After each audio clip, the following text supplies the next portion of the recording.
Baik, Bismillahirrahmanirrahim. Assalamualaikum warahmatullahi wabarakatuh. Alhamdulillahirabbil alamin. Wassalatu wassalamu ala asyrafil anbiya'i wal mursalin wa ala alihi wa sahbihi ajma'in. Amma ba'd. Terima kasih banyak atas kehadiran hadirin pada kajian Sirah Nabawiyah malam ini yang diselenggarakan oleh Masjid Baitur Rahman PKU Muhammadiyah Serun. Terima kasih kepada hadirin yang telah hadir tepat waktu. Untuk memulai acara ini demi kelancaran dan keberkahan majelis ilmu ini, marilah kita membaca basmalah bersama. Bismillahirrahmanirrahim.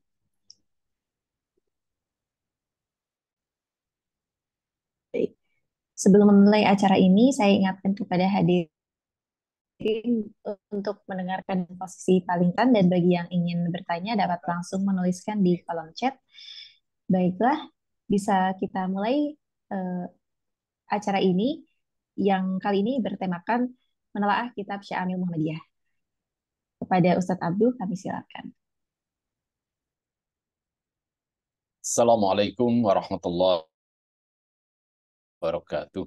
Waalaikumsalam warahmatullahi wabarakatuh. Alhamdulillah Rabbil Alamin. Assalatu wassalamu ala asyrafil anbiya'i wal mursalin.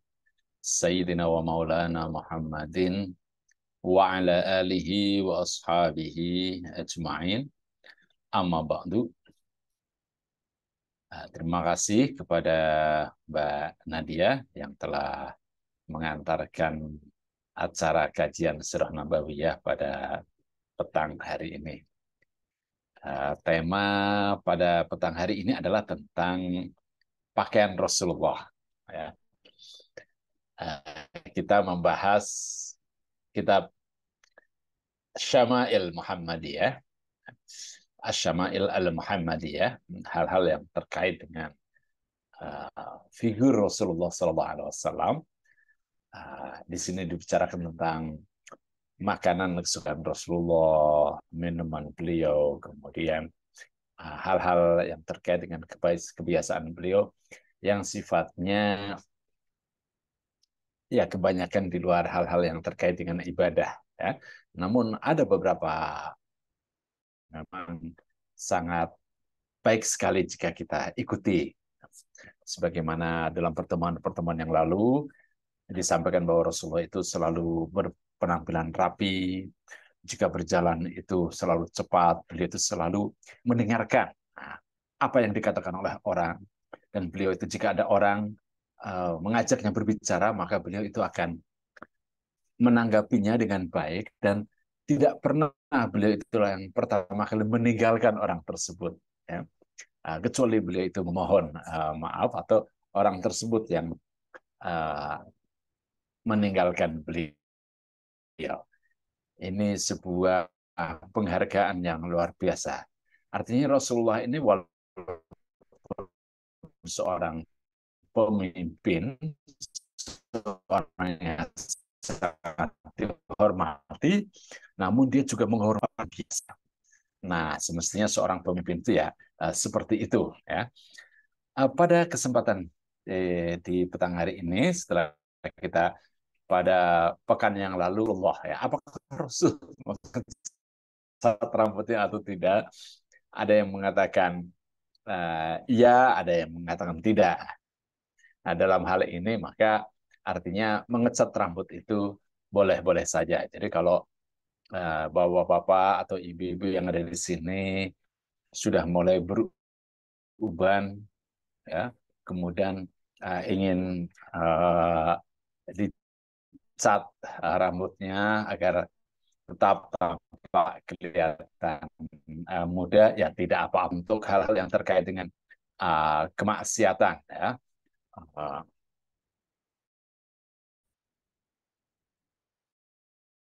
karena memang kita umat Islam itu harus tampil apa gagah, ya, sebagaimana yang selalu bahagia, enak dipandang, harus good looking. Umat Islam itu harus good looking.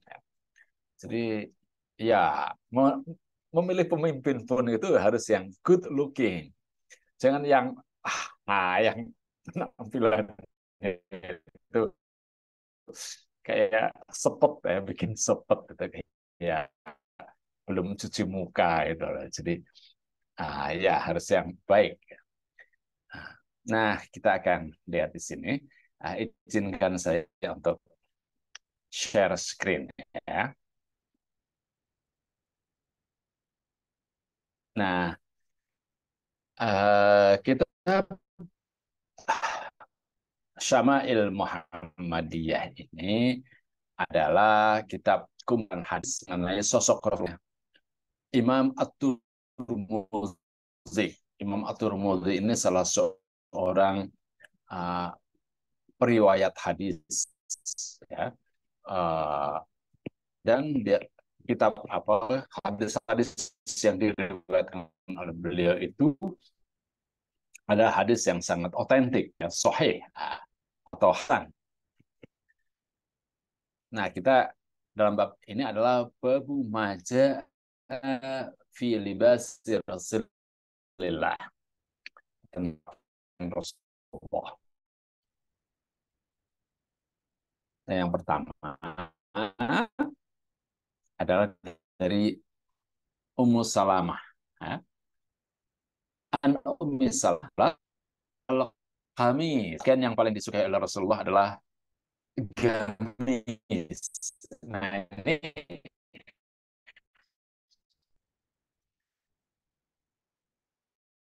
tulisannya pakai qaf, qaf ya. Namun orang Mesir setiap kali agaf, Jim ada seorang intelektual, seorang ya profesor perempuan namanya Jasmine Al-Mogahid. Nah, itu sebetulnya kalau ditulis dalam bahasa Arab itu Yasmin Al-Mujahid. Tapi karena orang Mesir jadi disebutnya Al-Mugahid. Nah, oke.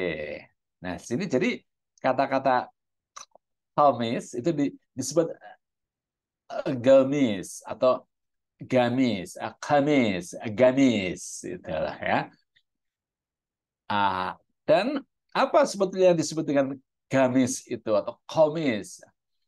Ketika saya di pesantren belajar bahasa Arab ya, di Gontor itu, yang disebut komis ya pakaian kemeja, kemeja biasa itu ya komis itu gamis itu ya. Saya perlihatkan ya. Jadi yang namanya kamis itu, nah ini dia. Nah ini adalah oh, maaf. Sebentar, belum saya share screen ya. Nah, yang ini ya sudah kelihatan lagi ya. Nah, ini ya gamis ini ya. Komis ya. Oke. Ini komis ya. Yang kita kenal ya baju kemeja itu ya komis, itu gamis ya. Aina gamis suka ya kan? Mana pakaianmu? Ya, jadi itu adalah pakaian keseharian. Nah, kalau di Jawa, di Indonesia, ya pakaian kesehariannya sebagaimana yang dipakai oleh orang-orang Jawa itu. Sementara di Arab itu yang namanya gamis itu ya, baju panjang, long dress. Nah, jadi, ini juga gamis ya. Ya seperti itu. Kemudian mana lagi ya? Contoh gambarnya. Nah, ini juga gamis ini. Tapi ini gamis Pakistan, ya. Jadi yang dipakai oleh teman-teman Nuwun Sewu ya, teman sewu saya bukannya. Teman-teman Salafi itu banyak pakai baju ini ya. Itu sebetulnya ini baju Pakistan ini, bukan baju Arab, ya kan? Jadi bukan pakaian yang dipakai oleh Rasulullah, tapi mereka merasa bahwa inilah yang dipakai oleh Rasulullah. Ya sudahlah, kita tidak perlu meributkan hal-hal yang semacam itu ya. Nah, ini bagus juga ya. Ah, dan ini baik laki-laki maupun perempuan di Pakistan itu gaya pakaiannya seperti ini kan. Jadi ada celana panjang, tapi kemudian ada baju yang panjang. Baju yang panjang itu sampai ke lutut. Jadi untuk kaum perempuan pun sangat sopan ya.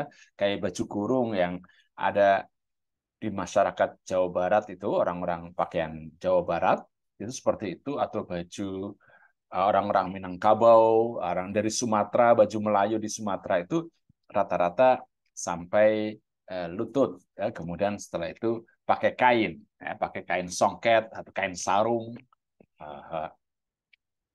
Nah, kalau di India, di Pakistan itu seperti ini. Jadi sangat sangat sopan orang-orang Pakistan, orang orang Asia Selatan, ya. Orang Asia Selatan itu pakaiannya sangat sopan tertutup. Orang-orang Cina pun demikian ya, pakaiannya sangat sopan ya, sangat tertutup.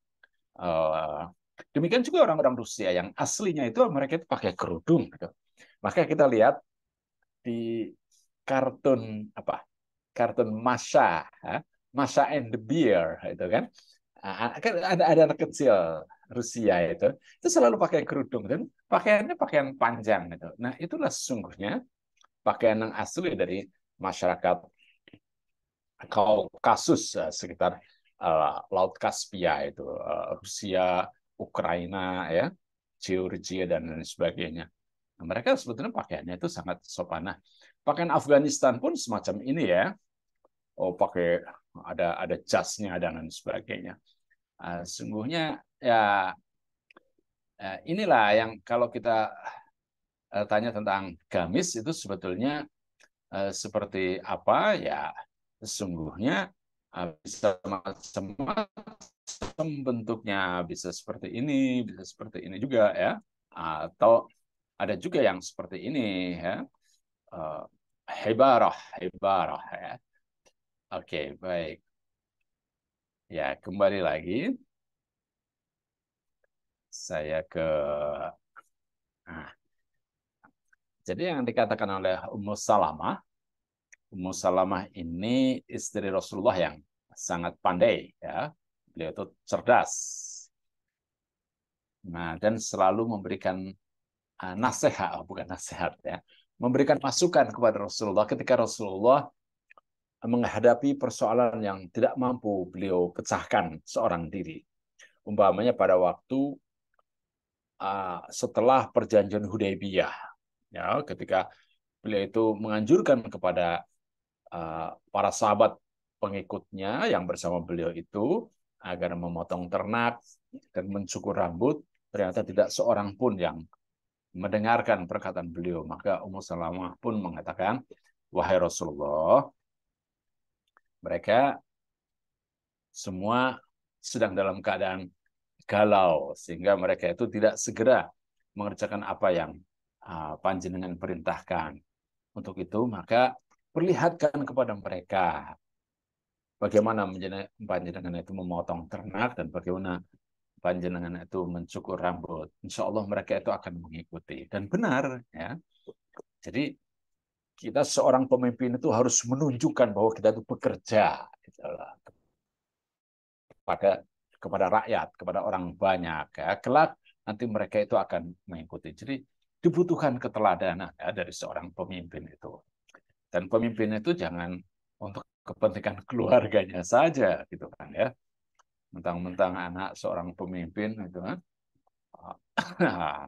baru 2 hari jadi masuk partai langsung jadi ketua umum, wah luar biasa itu. Nah, Ustadz Hamid yang apa? Uh, Ya, yang lama di Muhammadiyah pun ya baru sampai sampai tingkat PDM kan. Padahal beliau itu sekolahnya di Muallimin. Muallim itu kan sekolah kader Muhammadiyah.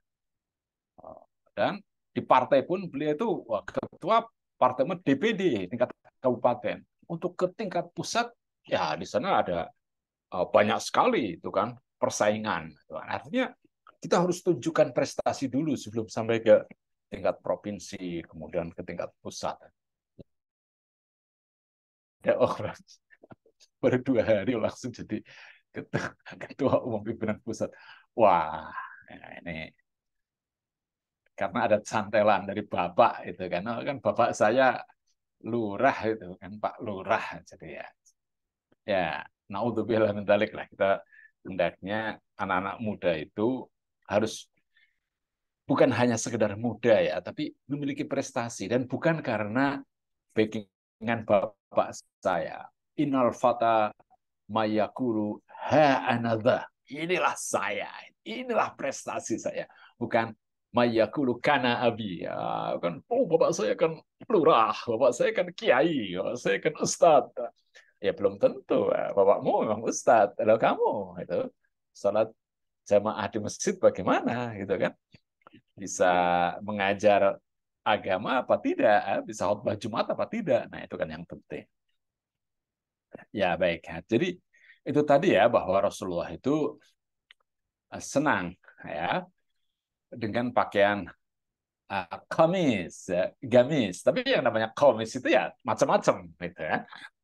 Memang dalam konteks Arab adalah baju panjang, dan Rasulullah itu bajunya itu adalah al-hibarah tadi itu. Jadi katun yang tebal adalah sangat masuk akal, sangat logis bahwa pakaian beliau itu adalah bahan katun yang tebal dan juga sejuk, karena udara di padang pasir itu uh, panas ya, uh, dibutuhkan kesejukan, maka bahan yang paling baik itu adalah katun yang tebal. Dan kenapa harus tebal? Karena harus berkendaraan, dan kendaraannya itu adalah onta. Jadi kalau pakai katun yang tipis, mudah kita ya akan bikin lecet ini apa bagian bawah tubuh kita ini ya. Nah, maka harus ditebal seperti koboi ya, itu kan pakai pakaian yang bahan yang kuat, jeans, seperti jeans itulah denim, bahan denim ya. Ya, seperti itu. Baik, nanti mudah-mudahan kita bisa berdiskusi tentang hal ini. Hadis yang kedua, hadis nomor 47 ya.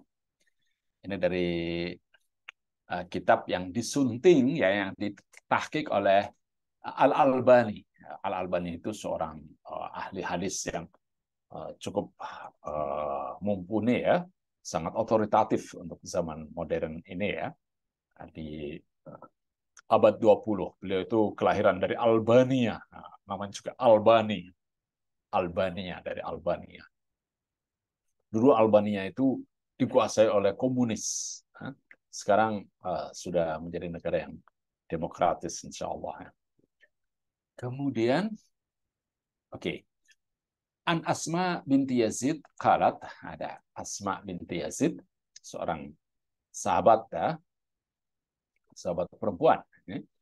Qalat, kana kumu qamis Rasulullah sallallahu alaihi wasallam ila rizq.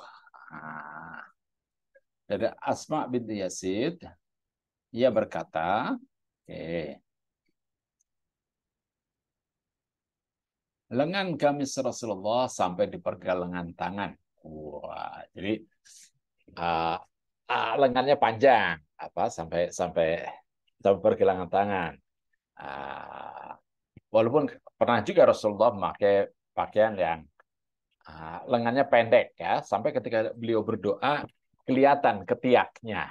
Jadi ya kadang-kadang lengan panjang, kadang-kadang lengan pendek ya. Ya, pakaian itu yang penting nyaman, dan menutup aurat.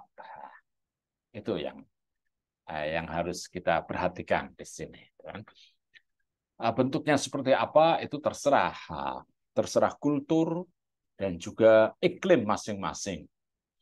Kita di masyarakat tropis tentu saja kita lebih senang pakai pakaian yang katun, terbuat dari katun, karena udara tropis itu lembab, ya, udaranya lembab sehingga kita mudah berkeringat. Maka pakaian yang paling baik adalah pakaian yang dapat menyerap keringat. Sementara di Arab itu udaranya kering, jadi keringat kita itu cepat menguap, ya, sehingga kerah baju kita itu jarang sekali kotor, itu kan. Oh, dan memakai apa penutup kepala di siang hari itu justru sangat nyaman karena udah di sana kering. Sementara kita di sini siang hari ya sebisa mungkin kita pakai pakaian katun yang tipis ya, uh, sehingga angin itu mudah bertiup untuk menguapkan menghilangkan keringat. Gitu. Nah, di sini dikatakan bahwa pakaian lengan gamis Rasulullah adalah sampai pergelangan tangan. Ya.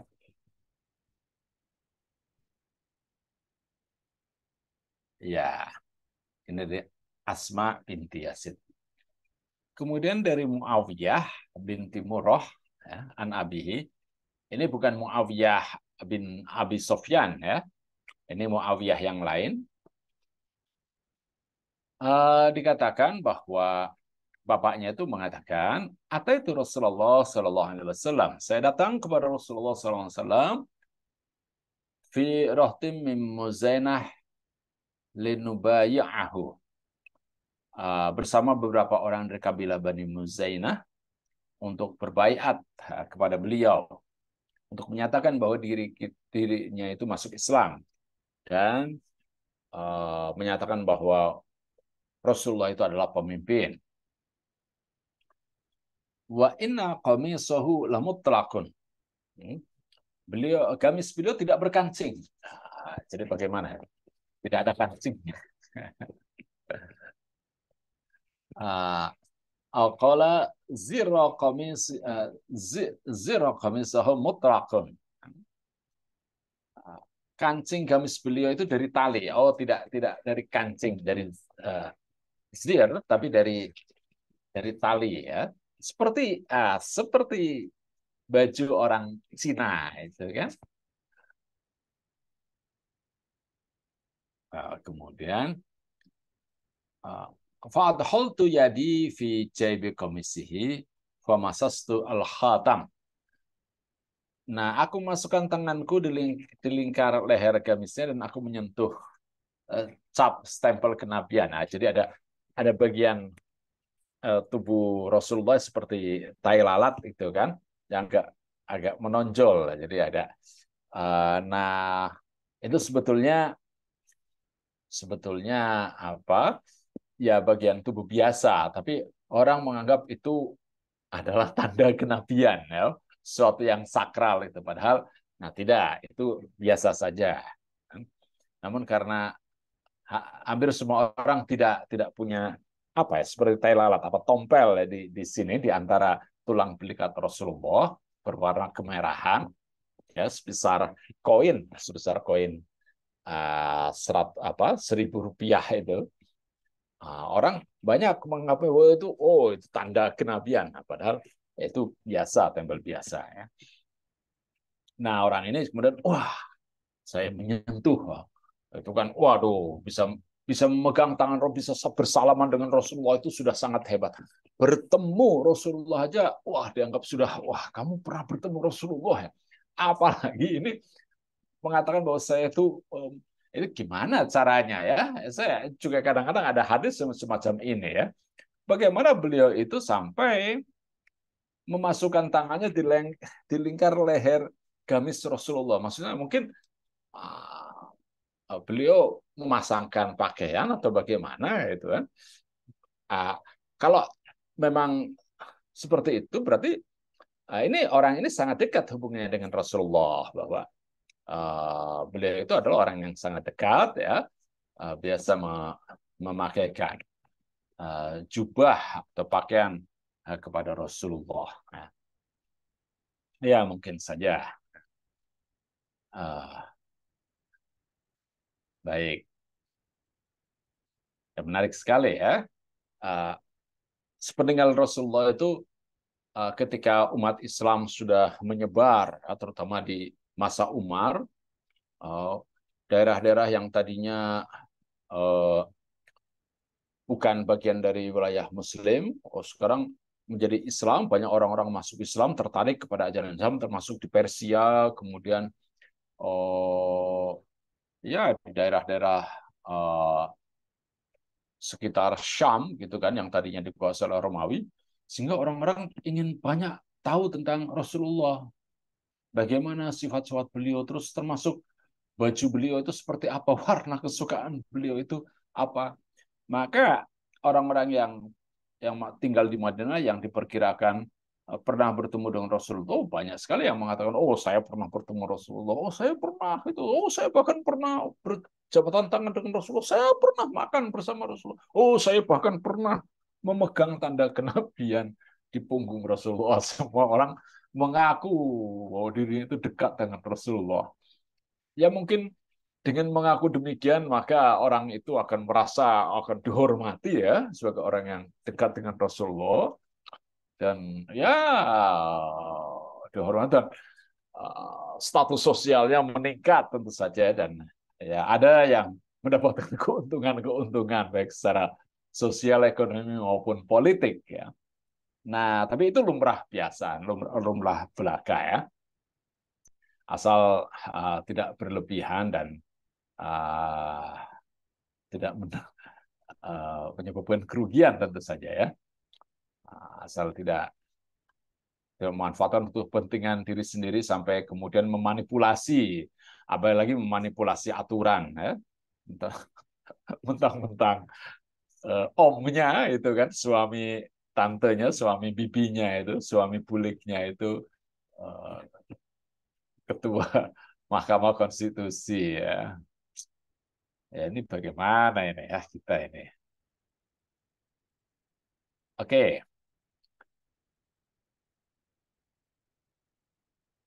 Kemudian Anas bin Malik, oh Anas bin Malik ini banyak juga ya. Anas bin Malik ini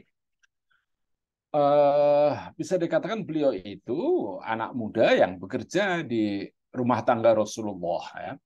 Anas bin Malik ini sering menyediakan air buat berwudu beliau, kemudian juga siwak ya, setiap hari menyiapkan siwak untuk beliau ya, jadi suatu hal yang wajar kalau Anas bin Malik ini banyak mengetahui hal-hal keseharian Rasulullah Sallallahu Alaihi Wasallam. Dari Anas bin Malik, Anak Nabi Sallallahu Alaihi Wasallam karena syakian. Ini Rasulullah dalam keadaan sakit ini ya. Ketika dalam keadaan sakit, Anas bin Malik ini mengetahui, melihat Rasulullah kharaja, keluar dari rumah, wa huwa yattaki ala Usamah ibn Yazid. Beliau itu bersandar ya, dipapah oleh Usamah bin Zaid. Usamah bin Zaid ini anak Zaid bin Harisah. Jadi ya, Usamah adalah anak bin Zaid bin Harisah. Zaid bin Harisah ini anak angkat Rasulullah. Zaid bin Harisah itu oleh Rasulullah dianggap sebagai anak. Ya. Nah, berarti Usamah bin Zaid ini cucu angkat Rasulullah. Jadi sudah seperti cucu beliau itu. Jadi sangat akrab. Bahkan di usia yang sangat muda, umurnya waktu itu baru 17 tahun ya, atau 18 tahun lah. Usama ini diamati Rasulullah menjadi pemimpin pasukan perang, menjadi panglima perang.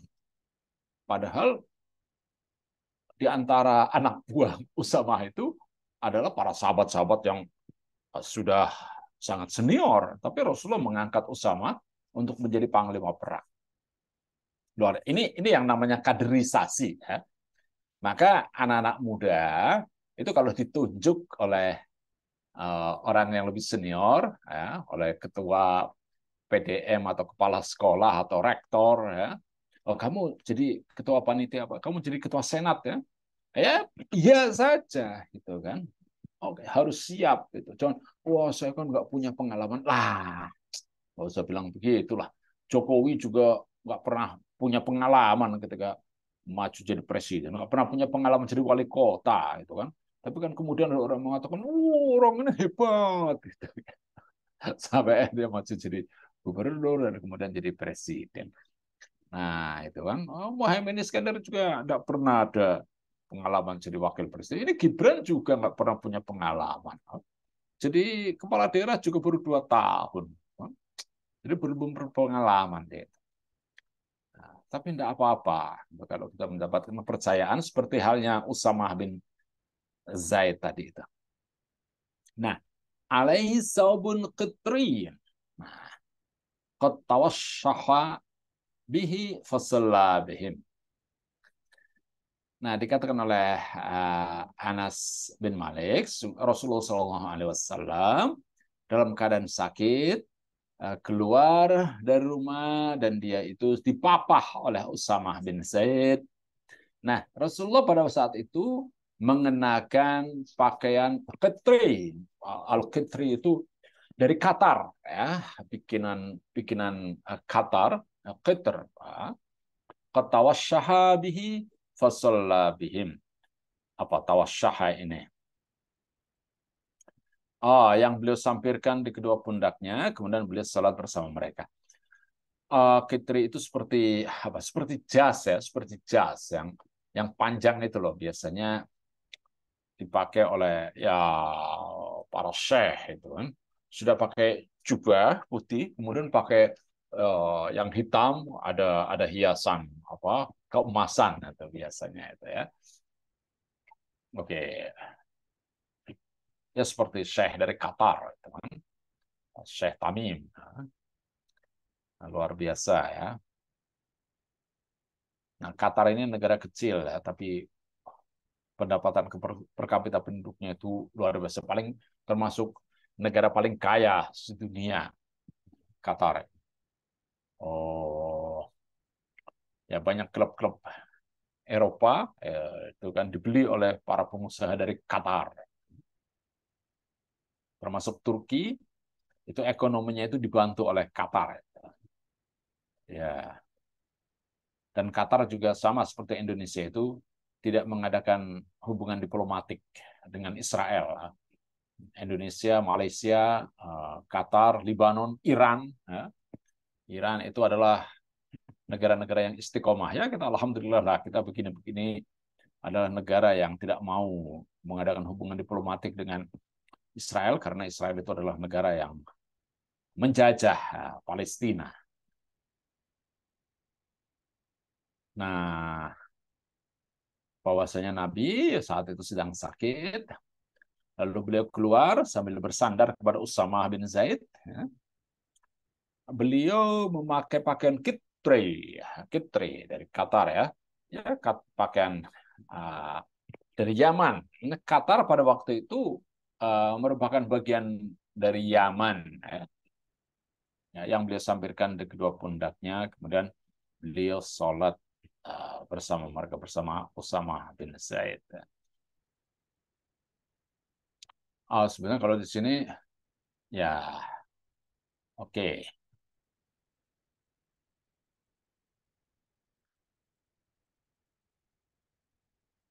Kita lanjutkan saja ya. Bismillahirrahmanirrahim. Ini mohon maaf saya minum.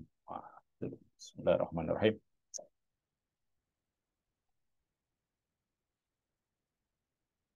An Abi Sa'id Al-Khudri. Nah, Abu Sa'id Al-Khudri ini juga banyak meriwayatkan hadis.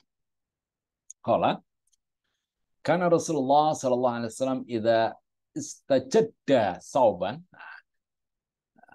Dari Abu Sa'id Al-Khudri, beliau mengatakan bahwa Rasulullah setiap kali istajadda apa? Sauban, berarti mengenakan pakaian baru, samahu bismih. Beliau akan ya memberi menyebut sesuai dengan namanya. Ya, kalau sorban ya sorban, kan? Imamatan atau qamisan, sorban ataupun baju ya, ataupun kemeja, auridaan atau selendang, apa atau selayar, rida bisa ini imamah dan rida ini hampir hampir sama ya, sorban ataupun selendang seperti ya ini uh, apa yang saya bawa ini kan untuk sholat itu kan. Uh, ya ini apa ya sorban ya, selendang juga. Summa yaqul, kemudian beliau berkata, Allahumma lakal hamdu kama kasautani. Ya Allah, segala puji bagimu, sebagaimana engkau telah memberikanku pakaian, as'aluka khairuhu wa khairu ma suni'alahu. Aku mohon kepadamu kebaikan darinya, dan kebaikan untuk apa ia dibikin, dibuat. Wa'udzubika min syarrihi wa syarri ma suni'alahu. Dan aku berlindung kepadamu dari segala keburukan, keburukannya dan keburukan dari apa yang ia buat. Nah, ini doa yang sangat baik ya kalau kita mengenakan pakaian baru, ya. Yang nanti kita baca kembali doa ini ya. Allahumma lakal hamdu kama kasautanihi, as'aluka khairahu wa khaira ma suni'alahu, wa a'udzubika min syarrihi wa syarri ma suni'alahu. Ya. Oke.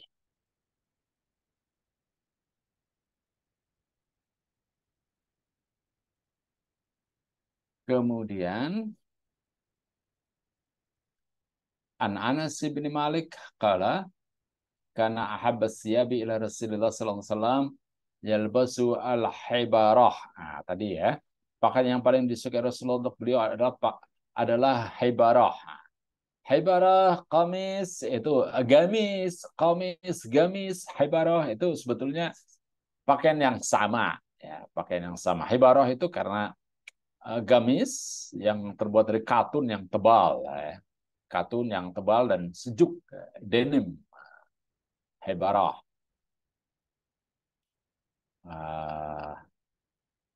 Oke. Kemudian ya, tadi sudah saya jelaskan dan nanti gambarnya kita perlihatkan kembali. An Aun ibni Abi Juhaifah an abihi qala ra'aitu an-nabiy sallallahu alaihi wasallam wa alaihi hullatun hamra ka'anni anzuru ila bariqi saqaihi araha hibarah qala Sufyan dari Aun bin Juhaifah dari ayah ia berkata, aku melihat Nabi sallallahu alaihi wasallam memakai pakaian berwarna merah. Wow, seakan aku melihat kilatan kedua betisnya. Oh. Kemudian Sufyan mengatakan, menurutku yang beliau pakai adalah hibarah. Ya, pakaian pakaian jubah ya, katun yang berwarna merah. Ya ini kemungkinan Aun bin Juhaifah ini bapaknya ini berarti Abu Juhaifah ini tidak pernah bertemu Rasulullah. Ketika sekali bertemu dengan Rasulullah, Rasulullah memakai kamis, memakai gamis yang berwarna merah. Kemudian dia pun menyebutkan, ya, padahal tentu saja Rasulullah itu banyak memakai pakaian yang kadang berwarna merah, kadang berwarna hitam, berwarna putih, ya, macam-macam. Oke. Nah, tadi dikatakan bahwa yang dikenakan adalah hibarah. Ya. Nah, nanti kita akan lihat, ya, akan lihat hadis yang lain tentang warna pakaian dari Rasulullah Sallallahu Alaihi Wasallam. An Qailah binti Mahramah qalat Ra'aitu Nabi Sallallahu Alaihi Wasallam asmalu muliyataini kanata biza'faran waqad nafadathu wa fil hadis qissatun dabirah. Oke. Ini hadisnya panjang sebetulnya ya, tapi ini diringkas saja. Dari Kailah binti Mahramah, ia mengatakan, aku melihat Nabi memakai dua buah pakaian tidak berjahit. Dua pakaian tidak berjahit, sebagaimana baju ihram. Baju ihram itu kan tidak berjahit, itu kan. Yang satu dipakai untuk bawahan, untuk sarung, guys, disarungkan bagian bawah. Tapi tidak sebagaimana sarung Melayu ya. Sarung Melayu itu berjahit. Sementara ini tidak. Ya. Keduanya dicelup dengan zafaron. Wow, di apa? Dicelup dengan minyak kesturi, minyak wangi. Oh, berarti baunya sangat harum. Dan hanya tertinggal sedikit dari bekasnya. Ya, jadi Rasulullah mengenakan pakaian yang tidak berjahit. Ya. Dan itu pada zaman itu sangat biasa ya, dipakai pakaian yang dilepas itu. Dan itu sama dengan yang dipakai oleh orang-orang Persia, orang-orang Romawi ya. Jadi memang pakaian zaman itu ya seperti itu. Nah, pakaian yang dipakai oleh Nabi ya sebagaimana yang kalau kita lihat di film-film tentang Yesus Kristus ya, tentang Nabi Isa, nah itu kan orang-orang pakai pakaian ya ya sebagaimana yang diriwayatkan di dalam hadis-hadis itu ya. Jadi sebagaimana dipakai oleh para sahabat Nabi juga ya, orang-orang Islam pada saat itu. Oke. Oh ini berarti wah pakaian Rasulullah itu sangat harum ya. Oh ini bukannya disemprot ya, bukannya dipercik ya apa? Memercikkan zafaran ke pakaian tapi dicelup. Masya Allah. Wah, berarti minyak. Oh, ada minyaknya dalam bejana yang cukup besar ya, tentu saja ya. Ya, tapi mungkin ya tidak dicelup ya, tentu saja itu terlalu berlebihan, tapi mungkin dipercikkan ya, seolah-olah diberi minyak semuanya. Nah, kemudian dari Ibnu Abbas ini soal Abdullah bin Abbas ya, sepupu Rasulullah ini pernah didoakan oleh Rasulullah ya, agar menjadi seorang yang alim, seorang faqih. Faqih itu orang yang sangat menguasai ilmu agama. Allahumma faqihhu fiddin. Ya Allah, perdalamilah anak ini dalam menguasai ilmu agama. Ya. Wa'alimhu at-ta'wil, dan ajarilah anak ini ilmu takwil, ya. Ilmu dalam menganalisa persoalan-persoalan keagamaan. Dan terkabul doa Rasulullah itu. Maka baik sekali ya kalau kita itu mendoakan anak-anak kita itu. Allahumma faqihhu fiddin wa'allimhu at-ta'wil. Atau kepada diri kita juga bagus itu kan. Allahumma faqihni fiddin wa'allimni at-ta'wil. Ya Allah, perdalamkan aku dalam memahami agama dan ajarkan kepadaku ilmu dalam menganalisa persoalan-persoalan agama. Oke. Di sini Abdullah bin Abbas berkata, kalau Rasulullah SAW bersabda, "Alaikum bil bayat minas syiyab." Ayo kenakanlah pakaian berwarna putih. Nah, ini menunjukkan bahwa Rasulullah itu mengenakan pakaian berwarna putih. Liyal basha ahya'ukum. Nah, hendaknya orang-orang yang hidup itu memakai, kalian ketika masih hidup pakailah baju warna putih. Wa kafinu mautakum. Dan kafanilah orang-orang yang meninggal itu dengan kain berwarna putih. Fa innaha min khairis thiyabikum. Karena warna putih itu adalah sebaik-baik pakaian kalian. Nah, yang dimaksud dengan sebaik-baik itu karena warna putih itu warna yang sangat sederhana, sangat generik ya. Sebelum diberi warna apa saja, pakaian itu rata-rata dari kapas, itu bahan kapas. Kapas sendiri kan warnanya putih gitu ya. Jadi warna yang sangat sederhana, yang sangat generik. Maka baju ihram pun bagi kaum laki-laki itu ya sebaiknya berwarna putih karena warna putih itu warna yang sangat generik, yang sangat sederhana. Oke.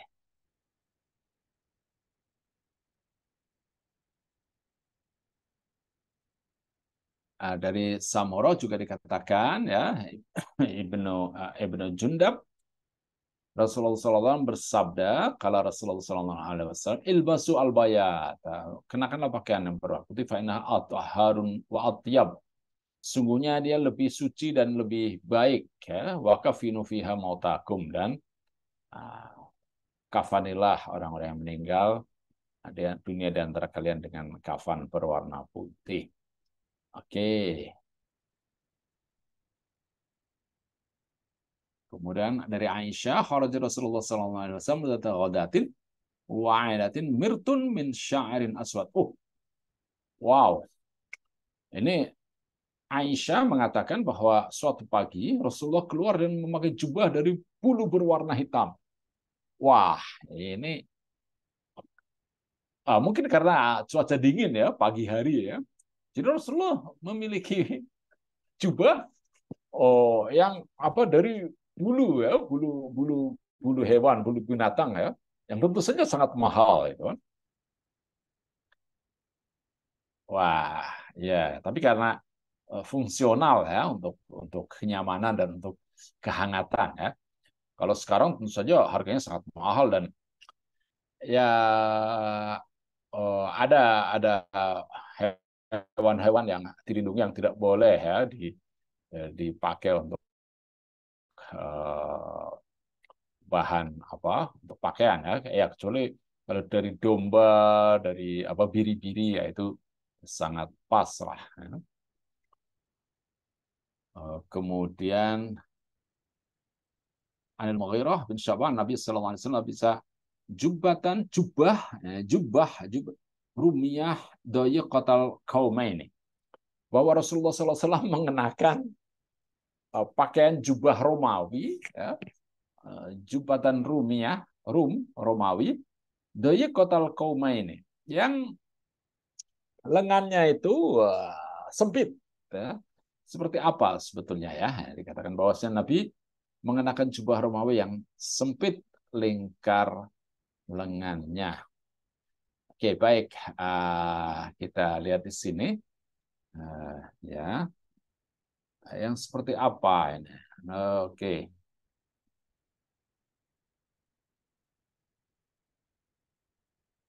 Seperti ini ya. Nah, ini tadi hibarah itu ya. Oke, baik. Ini hibarah ya.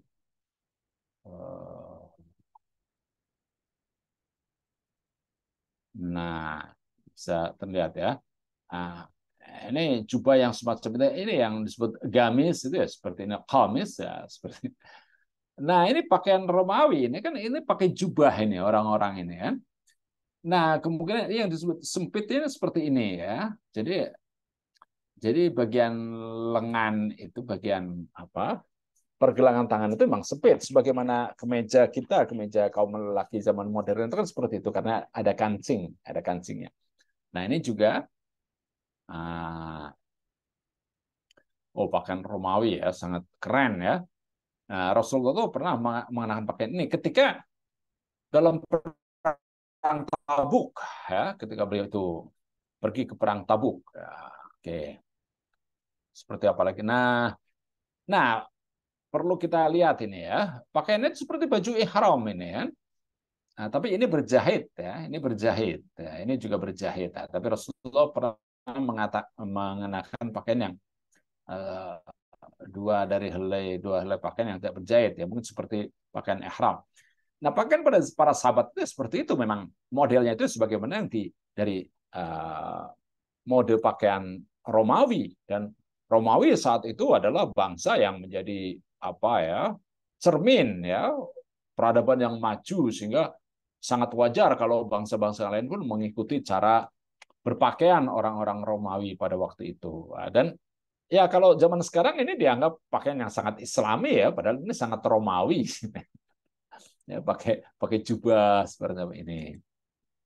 Oh, nah ini pakaian perang Romawi. Nah, ini kan bagian lengannya ini kan sangat sempit ini ya. Ya mungkin seperti inilah. Ini jubah Romawi yang pernah dipakai oleh Rasulullah ketika dalam perang Tabuk. Ya.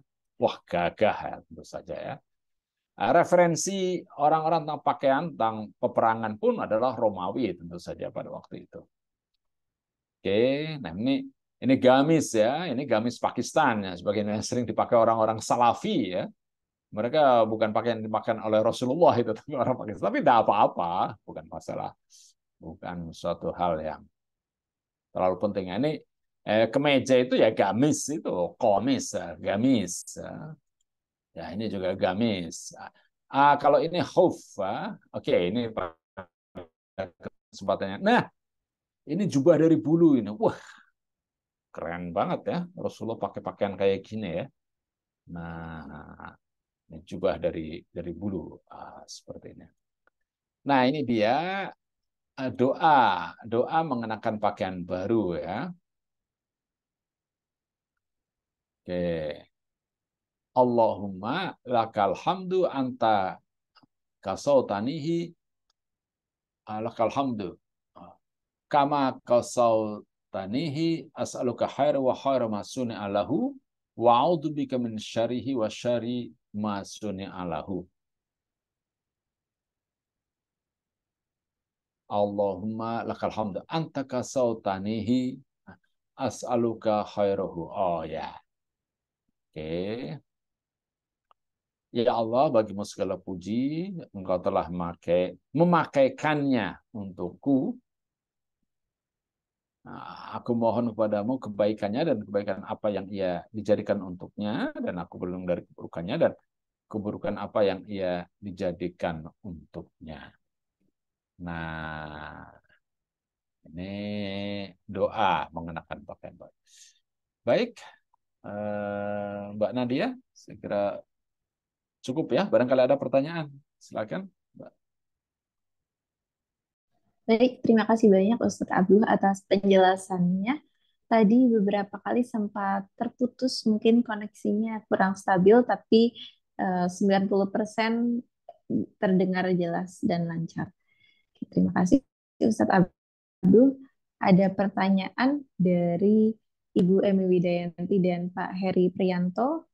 Dari Ibu Emi, saya mau bertanya kalau pakaian serba hitam atau gelap dan bercadar itu sejarahnya bagaimana, dan kalau dari tinjauan sosial dan diterapkan zaman sekarang bagaimana? Mungkin itu dulu.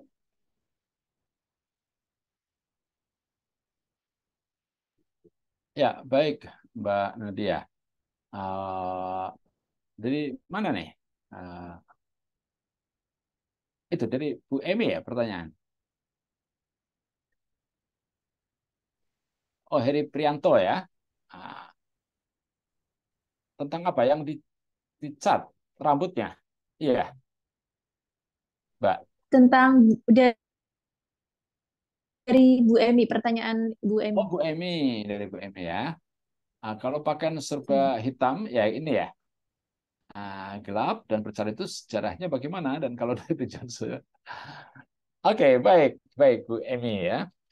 Ini sungguhnya uh, pengenaan cadar ya itu adalah kebiasaan Persia itu loh. Jadi orang-orang Persia itu kaum perempuannya itu selalu ditutup ya wajahnya, gitu kan. Uh, ya, kemudian, nah Persia pada waktu itu merupakan wilayah dengan peradaban yang sangat tinggi ya, sangat maju. Dan mereka selalu berkonflik dengan Romawi. Artinya Persia juga memiliki kebudayaan yang sangat tinggi dan perekonomian yang sangat tinggi dibandingkan dengan masyarakat Arab. Jadi orang-orang Persia, kebiasaan orang Persia itu menjadi panutan juga termasuk cara berpakaiannya. Ya. Nah, sehingga mereka pun banyak yang kemudian ikut-ikutan pakai cadar. Jadi cadar itu bukan sesuatu yang merupakan tuntunan dari ajaran agama. Terbukti kaum perempuan itu kalau tawaf itu tidak boleh memakai cadar, jadi harus harus tampak wajahnya. Kemudian sedangkan warna hitam itu selera saja itu Bu Emi ya. Jadi ada kaum perempuan itu kan ya bisa pakai warna putih, warna merah atau warna-warna yang lain. Kaum laki-laki itu sesungguhnya ya pejantan alfa gitu kan.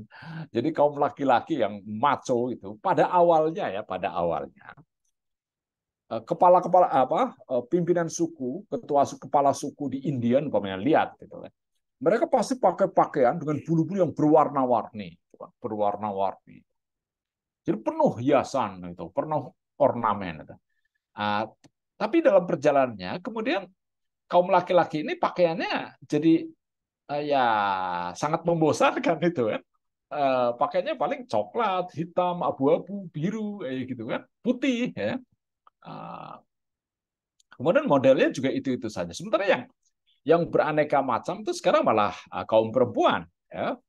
Bisa pakai warna pink, warna kuning, warna pastel ya, warna salem, apa saja bisa. Nah, sementara kaum laki-laki itu warnanya harus warna-warna yang terbatas. Nah, jadi ada perubahan di sini ya. Ya kita lihat itu kan, kalau dalam dunia fauna itu justru pejantan itu yang selalu memamerkan, burung merak itu selalu memamerkan bulu-bulunya, keindahan bulu-bulunya kepada burung merak jantan itu kepada betinanya kayak gitu kan. Jadi pilihan warna-warna yang juga merupakan simbol dari pejantan alfa ya. Itu dalam dalam buku Sapiens, kalau kita baca bukunya Harari itu semacam itu. Tapi dalam proses evolusi berikutnya, kemudian yang terjadi, kaum laki-laki justru warna-warnanya itu sangat terbatas. Ini merupakan evolusi saja ya, Bu Emi. Jadi kelak kemudian bisa saja kaum laki-laki juga pakaian itu nanti bisa warna-warni, ada kuning, ada pink juga. Padahal sekarang orang pakai pink itu kan, wah ini cowok kok pakai pakai warna pink gitu, sepertinya kayak gimana itu. Tapi bisa saja kemungkinan warna itu menjadi lumrah saja dipakai oleh kaum laki-laki. Karena maco tidaknya itu kan bukan pada warnanya, bukan pada warna pakaiannya, tapi pada karakter ya, pada karakter. Oke. Kemudian mana lagi Mbak Nadia? Dari Pak Heri ya, Heri Prianto ya. Iya, dari Pak Heri Prianto, apakah seseorang yang dicat rambutnya itu berdosa dan apakah benar seorang yang rambutnya dicat hitam itu berdosa atau adakah dalilnya? Dan jika tidak Ya, berdosa, bagaimanakah hukum yang ngerasani atau menilai jelek? Terima kasih. ya, terima kasih Mas Heri. Eh, Pada pertemuan yang lalu kita sudah bahas itu ya Mas Heri ya. Jadi bahwa Rasulullah itu sebagian rambutnya itu dicat ya, dicat untuk menutupi uban beliau. Artinya tidak masalah mengecat rambut itu. Ah, ya, yang penting harus yang pantas ya. Nah, di sini memang kita melihat bahwa orang yang biasa ngecat rambut itu ya biasanya orang-anak yang suka jalan di jalanan kayak gitu pakai rambut macam-macam ya. Jadi kalau rambut kita dicat juga kesannya kok seperti anak-anak itu tasabuh dengan orang-orang yang suka anak-anak punk dan lain sebagainya. Padahal tidak ada masalah itu. Silakan. Nah, mau dicat warnanya apa berbeda ya, atau warna hitam kembali, atau warna perak juga semuanya karena sudah beruban. Ya udah dicat putih aja seperti seperti seperti Ganjar Pranowo itu kan, warna putih, atau Hatta Rajasa dulu itu kan ya. Ya itu terserah. Jadi tidak, ini persoalan muamalah ini Mas Heri Prianto. Jadi tidak menyebabkan dosa. Yang menyebabkan dosa itu ya kalau kita ini bersombong ria dengan itu ya, dengan mengecat rambut itu, kemudian tingkah laku kita menjadi sombong untuk pamer, untuk ya apa ya, hal-hal yang apa ya, menunjukkan ketakaburan. Nah itu yang hendaknya kita hindari. Namun sebagai sebuah apa ornamen, aksesoris belaka, yaitu tidak masalah itu. Jadi ini bukan persoalan ibadah, ini persoalan muamalah. Yang penting rapi dan pantas dan sesuai dengan keadaan budaya, keadaan sosial kita masing-masing. Ya. Jadi bukan berdosa ya. Pada pekan yang lalu kita jelaskan tentang hadisnya itu ya. Sudah kita sampaikan itu ada dalilnya tentang itu.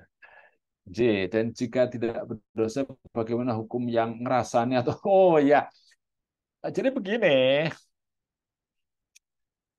ya namanya orang menilai itu kan boleh-boleh saja, ada yang anggap itu baik atau jelek ya. Yang penting ya tidak untuk menunjukkan bahwa saya lebih baik kayak gitu loh ya. Jadi kalau memang ada eh, ya disampaikan saja kepada orangnya, Mas, gitu kan, gitu kan. Oh, kalau umpamanya, oh ya ini saya lagi eksperimen saja ini barangkali ya. Kemudian kita katakan, wah ini kesel, ya ini biasa saja gitu sebagai sebuah art ya, sebagai sebuah seni ya umpamanya. Ya kita jelaskan saja ya. Jangan sampai kemudian kita menilai baik buruknya seorang hanya karena dari warna rambut, akan tidak ya. Ya, tapi memang di masyarakat kita itu belum belum begitu terbiasa ya untuk merubah-rubah warna rambut ya.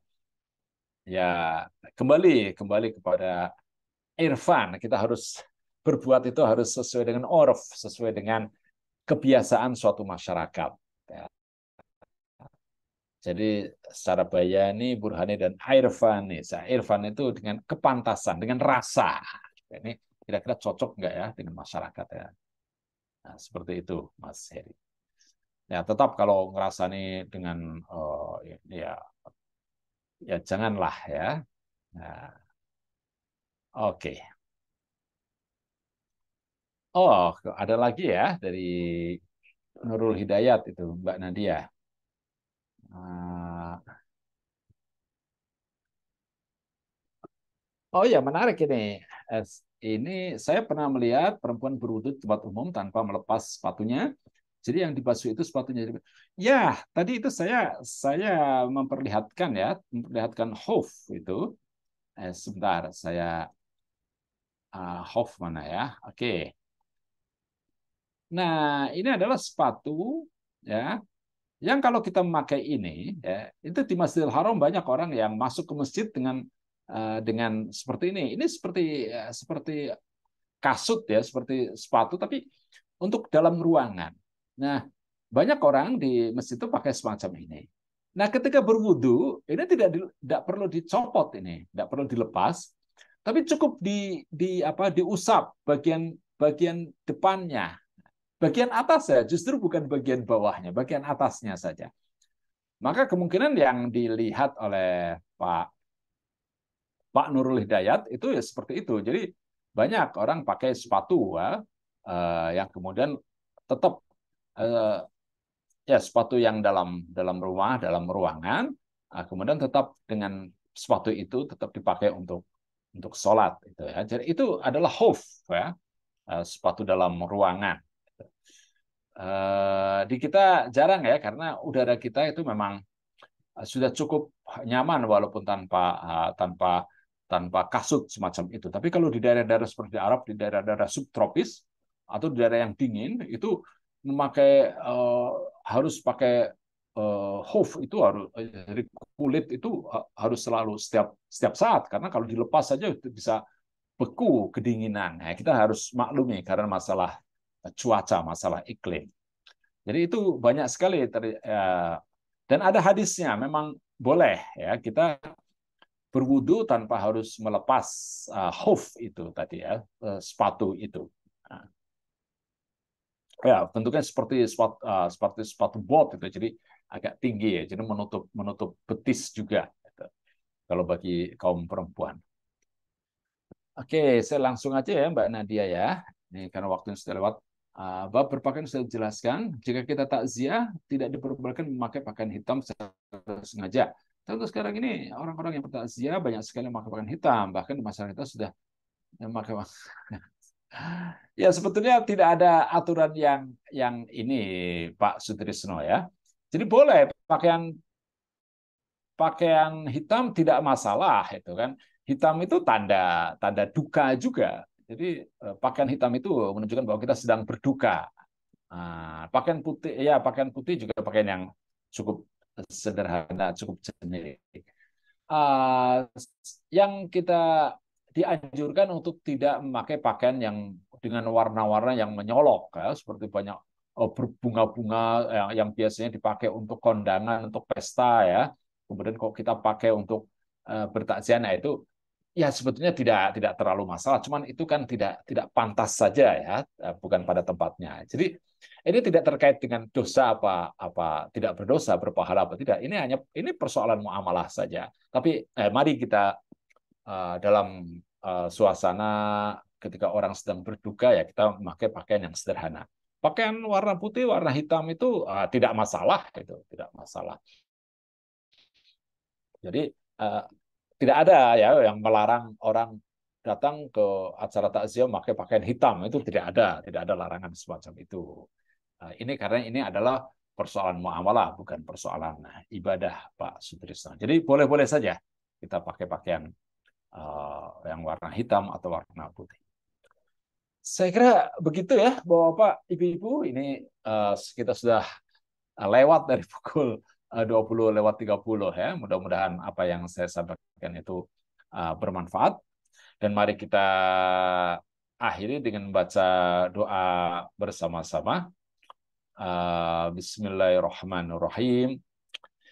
Mari kita berdoa untuk diri kita dan juga untuk saudara-saudara kita yang ada di Palestina yang sekarang sedang berjuang ya melawan agresor ya penjajah Israel ya. Bismillahirrahmanirrahim. Alhamdulillahirabbil alamin. Allahumma shalli ala Muhammad wa ala alihi wa ashabihi ajma'in. Allahumma a'izzal Islam wal muslimin wa aslih wulatal muslimin wa alif baina qulubihim wansurhum ala aduwika wa aduwihim. اللهم انصر من نصر الدين واحذر من حضر المسلمين اللهم انصر إخواتنا في فلسطين من الأعداء الصهيونيين اللهم أهلك الكفرة والمبتدعة والمشركين أعداءك أعداء الدين اللهم شدد سملهم ومزق جمعهم وزلزل أقدامهم وألقي في قلوبهم الرعب إنك على كل شيء قدير اللهم اجعل هذا بلدا آمنا وارزق أهله من الثمرات من آمن منهم بالله واليوم الآخر ربنا آتنا في الدنيا حسنة وفي الآخرة حسنة وقنا عذاب النار والحمد لله رب العالمين والسلام عليكم ورحمة الله wabarakatuh. Saya kembalikan kepada Mbak Nadia. Silakan Mbak Nadia.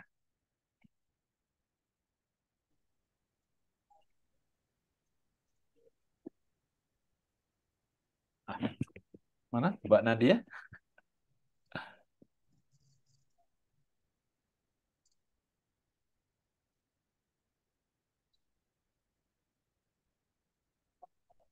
Ya, mungkin ada trouble. Baik, saya saja yang ambil alih ya. Ibu-ibu, bapak-bapak, jamaah pengajian Sirah Nabawiyah, mari kita akhiri dengan bersama-sama baca hamdalah. Alhamdulillahirabbil alamin. Assalamualaikum warahmatullahi wabarakatuh. Waalaikumsalam. Matur nuwun Pak Istiqlal.